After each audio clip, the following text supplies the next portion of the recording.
শ্ৰীমন্ত শংকৰ হৰি ভকতৰ জানা যেন কল্পতৰু তাহান্ত বিনাই নাই নাই নাই আমাৰ পৰম গুৰু ৰাম তাহান্ত বিনাই নাই নাই নাই আমাৰ পৰম গুৰু কৃষ্ণ শংকৰ গুৰু হৰি ৰাম ৰাম ৰাম কৃষ্ণ শংকৰ গুৰু হৰি ৰাম ৰাম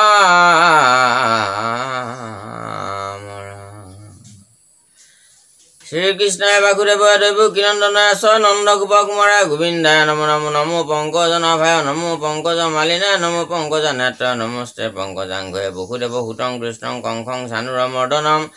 দৈৱকী হৃদয়ানন্দং কৃষ্ণং বন্দে জগদ্গুৰু হৰি ৰাম ৰাম ৰাম মুকং কুৰিতু আচলং প্ৰংগুং লংঘয়তে গিৰিম যৎকৃপা তমহং বন্দে পৰমানন্দ মাধৱ হৰি ৰাম ৰাম ৰাম পৰম শ্ৰদ্ধা বাবা ধৰ্মাই মাতৃ সমস্ত আজিৰ পৰা আমি অকণমান গীতা আৰম্ভ কৰিবলৈ ওলাইছোঁ। এই গীতাখন আমি খণ্ড খণ্ডকৈ অলপ অলপকৈ আপোনাৰ সবৰ মাজত আমি শ্ৰৱণ কীৰ্তন কৰিবৰ কাৰণে ইচ্ছা প্ৰকাশ কৰিছোঁ। গতিকে আপোনাৰ সবে আমাৰ ইয়াতে ভুল ভ্ৰান্তি হ'লে আঙুলিয়াই দিব বুলি আশা ৰাখিছোঁ। এয়া আমাৰ সমুদ্ৰৰ মন্থন। গতিকে সমুদ্ৰৰ মন্থন কৰোঁতে অমৃত ওলাইছিলে। গতিকে গীতাৰ মন্থন আপোনাৰ সবে এই আলোচনাত ভাগ লৈ আমাৰ বঢ়া দুটা আপোনাৰ সবে আঙুলিয়াই দেখাব পাৰে, আলোচনাত ভাগ ল'ব পাৰিব। কৃষ্ণ হে ৰাম ৰাম ৰাম মংগলাচৰণ দুলৰী শ্ৰীকৃষ্ণ গীতা শ্ৰীকৃষ্ণায় নম। প্ৰথমে গুৰুক নমস্কাৰ কৰোঁ শিৰদিয়া চৰণত এই যাৰ উপদেশে জ্ঞানক প্ৰকাশে গুচয় বিদ্যাজত। হে প্ৰভুসকল, যে গুৰু এই গীতাখন হ'ল আমাৰ হিন্দু শাস্ত্ৰৰ অৰ্থাৎ সনাতন ধৰ্মৰ শ্ৰেষ্ঠ গ্ৰন্থ। গীতা আৰু ভাগৱত শাস্ত্ৰখন একেই, কিন্তু সংক্ষেপে কোৱাৰ কাৰণে গীতা নাম হৈছে। গতিকে আমাৰ সনাতন ধৰ্মৰ মূল ধৰ্মগ্ৰন্থ। এই মূল ধৰ্মগ্ৰন্থত প্ৰথমতে লিখকে আৰম্ভ কৰিবলৈ ওলাই যে গুৰুক স্মৰণ কৰিছে, অৰ্থাৎ বিনা গুৰু চৰণে ভকতি ৰকতি মুকুতি কবহু নুহুই উহি পৰম তত্ত্ব বেদকো বাণী জানি নৰ নকৰ বিৰাম ধৰ্মক কৰমক গৌৰৱক চুৰি ডাকি বৰহু ৰাম ৰাম। বিনা গুৰু চৰণে আপোনাৰ নে সদাচাৰ হ'ব, নে ভক্তি হ'ব, নে আপোনাৰ ভাৱ শুদ্ধ হ'ব, নে আপোনাৰ মন শুদ্ধ হ'ব, আপোনাক বৈকুণ্ঠৰ শুদ্ধ মাৰ্গ, আপোনাৰ জীৱন নৌকাৰ চলাবৰ কাৰণে শুদ্ধ মাৰ্গ কেৱল উপযুক্ত গুৰুৱেহে দেখুৱাব পাৰে। সেইকাৰণে গুৰু খুবেই প্ৰয়োজন। পিতৃ মাতৃ আদি গুৰু, শিক্ষাগুৰু 2 নম্বৰ গুৰু, আৰু দীক্ষাগুৰু হ'ল আমাৰ 3 নম্বৰ। এই তৃতীয় প্ৰকাৰৰ গুৰু আমাৰ জীৱনত পোৱা যায়। গতিকে এই তৃতীয় প্ৰকাৰৰ গুৰুৱে আমাক ভগৱন্তৰ লগত পৰমাত্মাৰ লগত যোগ হোৱাৰ যিটো সুবিধা দিয়ে, জ্ঞান দিয়ে, মাৰ্গদৰ্শন কৰে, আধ্যাত্মিক চিন্তা চৰ্চাৰ যি মাৰ্গদৰ্শন দিয়ে, প্ৰকৃত মাৰ্গ দিব পৰা যেন গুৰু। গতিকে সেই গুৰুজনৰ ওচৰত শৰণ ল'ব লাগে, আৰু সেই গুৰুজনে দিয়া শৰণ মন্ত্ৰ বা উপদেশ লৈ আমাৰ মনুষ্য জীৱন ধন্য হয়, কৃতাৰ্থ হয়। গতিকে প্ৰথমতে লিখকে শিৰদিয়া চৰণত বুলি কৈছে, নমস্কাৰ কৰোঁ শিৰদিয়া চৰণত। গতিকে নমস্কাৰ কৰিছে, গুৰুৰ চৰণত শিৰটো থৈ, গুৰুৰ চৰণত শিৰটো থৈ প্ৰণাম কৰিছে, নমস্কাৰ কৰিছে। কাৰণ গুৰুৰ উপদেশতহে আমাৰ জ্ঞান প্ৰকাশ হয়, আৰু গুৰুৰ উপদেশতহে আমাৰ অজ্ঞান, অবিদ্যা, কুসংস্কাৰ আদি দূৰ হয় মনৰ পৰা। গুৰু হ'ল প্ৰদীপ। শুদ্ধ সত্যমতী কৃষ্ণত ভকতি পাদ পদ্মে নিষ্ঠা যাৰ ছদ্ম বেশ ধৰি মহাভাগৱত লোক কৰা নিষ্ঠাৰ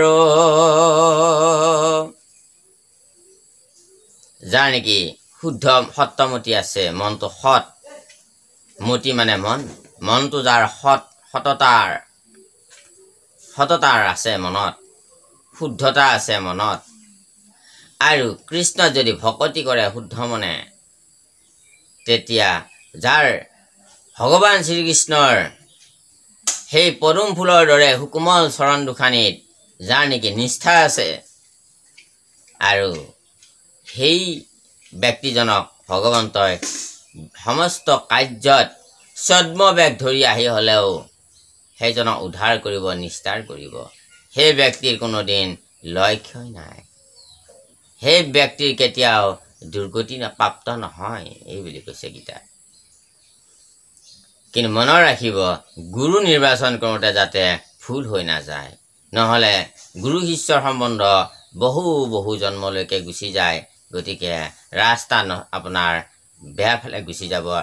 আপুনি অন্য ৰাস্তাৰে গুচি যাব তেতিয়া আপোনাৰ ঘূৰি আহোঁতে বহুত সময় পাৰ হৈ যাব বহুত জন্ম পাৰ হৈ যাব গতিকে গুৰু নিৰ্বাচন কৰোঁতে যাতে সদায় ভালকৈ অধ্যয়ন কৰি লয় যি গুৰুৱে নেকি আমাৰ সমস্ত পাপৰ ভাৰ ল'ব পাৰে যি গুৰুৱে নেকি আমাক মুক্তিৰ পথ দিব পাৰে যি গুৰুৰ সমস্ত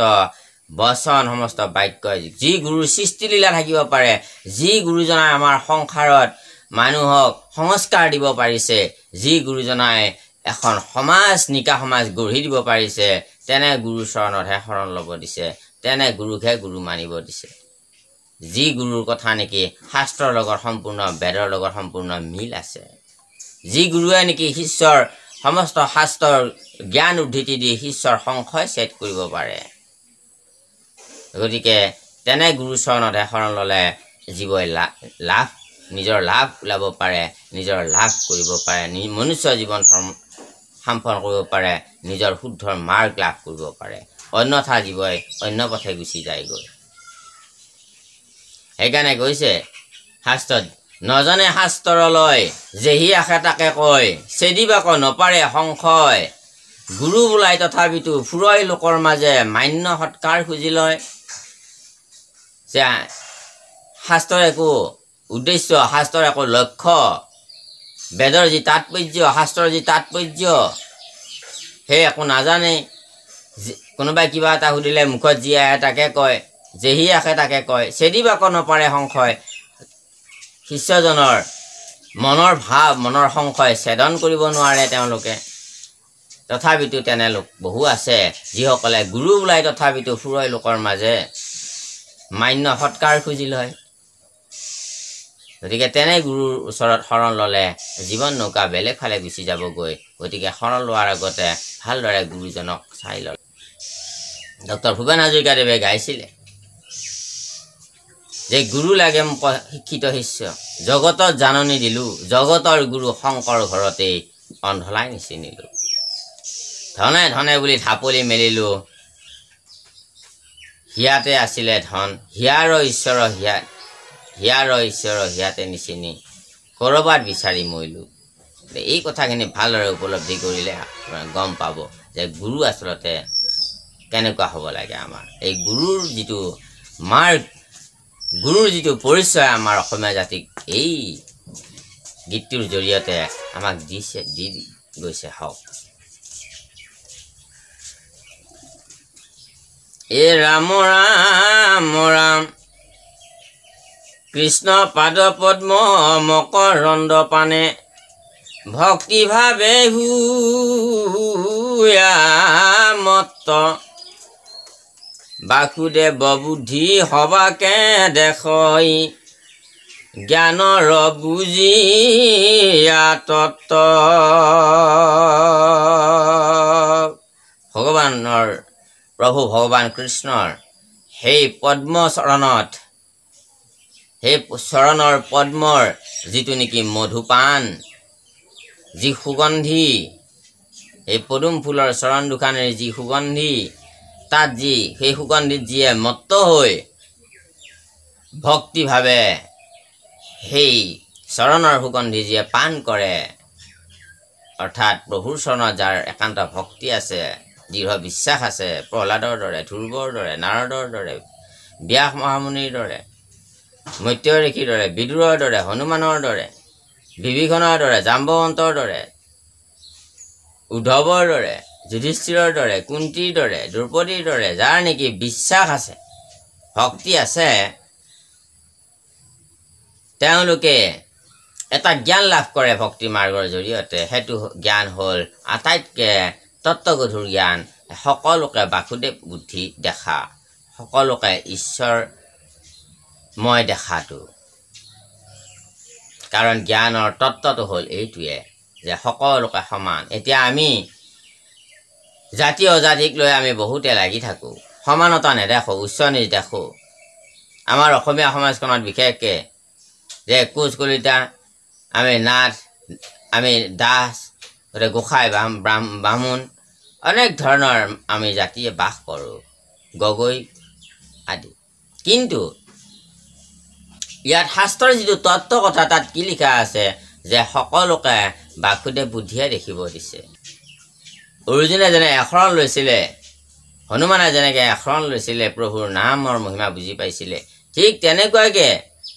12 বৈষ্ণৱে যেনেকৈ প্ৰভুৰ চৰণত সদায় ভক্তি কৰে ব্ৰহ্মা মনু হৰ কপিল কুমাৰ শুক ভীষ্ম বলিৰায় যম জনক নাৰদ প্ৰহ্লাদ এই 12জন বৈষ্ণৱ এই বৈষ্ণৱকেইজনে কেৱল প্ৰভুৰ বৈষ্ণৱ ধৰ্ম পালন কৰে যি ধৰ্ম নেকি মহাপুৰুষ শংকৰদেৱে আমাক দিছে আহি তাত ব্ৰহ্মা আছে মনু আছে স্বয়ম্ভুৱ মনু মানুহৰ আদি পুৰুষ স্বয়ম্ভুৱ মনু প্ৰথম স্বয়ম্ভুৱ মনুৰ জন্ম দিছে ব্ৰহ্মাদেৱে তাৰপিছত আমাৰ মনুষ্য জন্ম স্বয়ম্ভু মনু আৰু শতৰূপাৰ পৰা আমি জন্ম হোৱা মনুষ্যৰ আদি পুৰুষ তেওঁলোক গতিকে সেই মনু ব্ৰহ্মা মনু হৰ মহাদেৱ হৰ মানে মহাদেৱ কপিল কুমাৰ শুকমুনি ভীষ্ম বলিৰায় প্ৰহ্লাদৰ নাতি বলিৰায় যম ৰজা নিজেই বৈষ্ণৱ ধৰ্ম পালন কৰে জনক ৰজা নাৰদ প্ৰহ্লাদ এখন বৈষ্ণৱ সেই বৈষ্ণৱীয় নীতিটো তেখেতসকলে পালন কৰে কিয়নো তেখেতসকলে সেইকাৰণে সকলোকে বাসুদেৱময় দেখায় প্ৰহ্লাদ দৈত্যৰ ল'ৰা বুলি অস্পৃশ্যতা নাই দেৱঋষি নাৰদ আছিল দাসীৰ ল'ৰা তেওঁ গৈ ব্ৰহ্মাৰ মানৱ পুত্ৰ ৰূপে জন্ম হ'ল কেৱল ভক্তি কৰ্মৰ যোগেৰে ভক্তি মাৰ্গৰ যোগেৰে গতিকে তাত জাতি ভেদৰ কথা আহি পৰা নাই উচ্চ নিচৰ কথা আহি পৰা নাই এইবিলাক আমাৰ কিছুমান আমাৰ যেতিয়ালৈকে এই তাত্ত্বিক জ্ঞান উদ্ভৱ নহ'ব আমাৰ মনত তেতিয়ালৈকে আমি ইয়াতেই লাগি থাকিম যেতিয়া এই তাত্ত্বিক জ্ঞানটো উদ্ভৱ হ'ব তেতিয়া আমাৰ জাতি গুচি যাব সমস্ততে ঈশ্বৰময় বাসুদেৱ বুদ্ধিয়ে দেখা হ'ব সকলোকে ঈশ্বৰ বুলি দৰ্শন হোৱা হ'ব গতিকে কিন্তু অৰ্জুনে ইয়াত যুদ্ধ কৰিছে ভগৱানে কৈছে এইসকলৰ লগত যুদ্ধ কৰিলে তোমাৰ একো দুখ নহয় কাৰণ কিয় ইহঁত আততাই গতিকে আপোনাৰ যদি চলে বোলে আপোনাৰ নাৰীক আপোনাৰ হৰণ কৰিব আহে আপোনাৰ পত্নীক হৰণ কৰিব আহে চলে বোলে যদি আপোনাৰ ধন দৌলত যদি কাঢ়ি লয় কোনোবাই চলে বোলে যদি আপুনি শুই থাকোঁতে যদি আপোনাৰ ঘৰটোত জুই লগাই দি থৈ যায় চলে বোলে যদি আপোনাক মাতি নি যদি ভাল খাদ্য বুলি বিষ খুৱাই দিয়ে গতিকে এনেধৰণৰ আততাই গুণ যাৰ লগত থাকে সেইসকলৰ লগত যুদ্ধ কৰিলে কোনো দুখ নহয় বুলি ভগৱান কৃষ্ণই অৰ্জুনক কৈছে পিছতে আমি এই কথাখিনি পাম হওক গতিকে যেতিয়া মানুহৰ জ্ঞানটো পৰিপক্ক হয় তেতিয়া এই জাতি অজাতিৰ কথা নাই শাস্ত্ৰত এটা কথা লিখা আছে যে অজাতি তাক কৈছে যিসকলৰ নেকি কৃষ্ণত শৰণ নাই পৰমাত্মাৰ লগত যাৰ যোগ হোৱা নাই যি গুৰু মন্ত্ৰৰে পৰমাত্মাৰ লগত সংযোগ হ'বৰ কাৰণে শিকোৱা নাই তেওঁলোকক অজাতি বুলি কৈছে আৰু যিয়ে নেকি ঈশ্বৰৰ চৰণত এশৰণ লাভ কৰিলে তেখেতক জাতি বুলি কৈছে ভাগৱতত আপোনাৰ এই কথাটো ধুনীয়াকৈ লিখা আছে গতিকে কৈছে জাতিটো চণ্ডাল স্পৰ্শ যোগ্য নয় যাক বোলে সৰ্বনৰে ভক্তিত বিক্ৰয়ী গয়া দয়াময় হৰি থাকে তাৰ ঘৰে। গুৰক চণ্ডালে ভগৱান কৃষ্ণক ভক্তি কৰিছিল, ভগৱান তাতেই আছিল গৈ, যি চণ্ডালক আমি চুলে গা ধুব লাগিব বুলি কওঁ। গতিকে জাতিত চণ্ডাল হ'লেও যাক নেকি চুলেই চুৱা হয় বুলি কয়, চুবৰ কাৰণে যোগ্য নহয় সেইজন, কিন্তু যদি ভক্তি থাকে সেই চণ্ডালৰ অন্তৰত ভগৱান বোলে তাৰ ঘৰতে গৈ থাকে। গতিকে সেইকাৰণে জাতি আৰু অজাতিৰ সংজ্ঞাটো এনেকে দিয়া আছে। এই কায় বাক্য মনে গুৰুৰ চৰণে নতি কৰো কি দূৰে চুম্বক মণিৰ সমীপক পায়া লোহা যেন মতে ঘূৰে। গুৰুচৰণত এই গোবিন্দ মিশ্ৰদেৱে এই গীতাখন লিখিছে। সৌভাগ্য আমাৰ দৰং জিলাৰ কলাই গাঁৱত, বৰ্তমান হয়তো ওদালগুৰি জিলাত পৰে, কলাই গাঁৱত তেখেতৰ দলা বুলি এখন গাঁৱত জন্ম হৈছিলে গোবিন্দ মিশ্ৰদেৱৰ। আৰু তেখেতে সংস্কৃত মূল শ্ৰীমদ ভাগৱত গীতাৰ পৰা সংস্কৃত শ্লোক অনুবাদ কৰি শ্ৰীকৃষ্ণ গীতা ৰচনা কৰিছে। আৰু এই গোবিন্দ মিশ্ৰদেৱে কৈছে যে কায় বাক্য মানে মই গুৰু চৰণত মই প্ৰণতি কৰিছোঁ দূৰত থাকিয়ে প্ৰভু, তুমি মোক এনেকে ৰাখিবা, তোমাৰ চৰণত মোৰ মনটো এনেকে থাকক যেনেকে চুম্বকে যেন দূৰৰ পৰা আকৰ্ষণ কৰি ৰাখে, ঠিক তেনেকুৱাকে তুমি মোৰ মনটো তোমাৰ চৰণত যাতে আকৰ্ষিত হৈ থাকে চুম্বক আৰু লোহাৰ দৰে। জয় শ্ৰীকৃষ্ণ। আজি পাঠটো আমাৰ ইমানতে। পৰৱৰ্তী পাঠটো আপোনাৰ সবৰ আগত আকৌ সন্মুখত আমি আকৌ শ্ৰৱণ কীৰ্তন কৰা হ'ব। আপোনাৰ সবে চেনেলটো ছাবস্ক্ৰাইব কৰি ৰাখিব। কৃষ্ণ জয় শ্ৰীকৃষ্ণ। জয় ৰাম জয় নাৰায়ণ জয় কৃষ্ণ জয় জগতগুৰু শ্ৰীমত শংকৰ গুৰু কৃষ্ণ হৰি ৰাম। অপৰাধ বিনাশান্ত নাম নাৰায়ণ জানি নামে পখিলে হৰণে আনগতি নাহিকে মৰণে অপৰাধ ক্ষমা কৰি তুমি দিয়া হিলা শুনি মোক ৰক্ষা ৰাম। হৰি ৰাম কৃষ্ণ।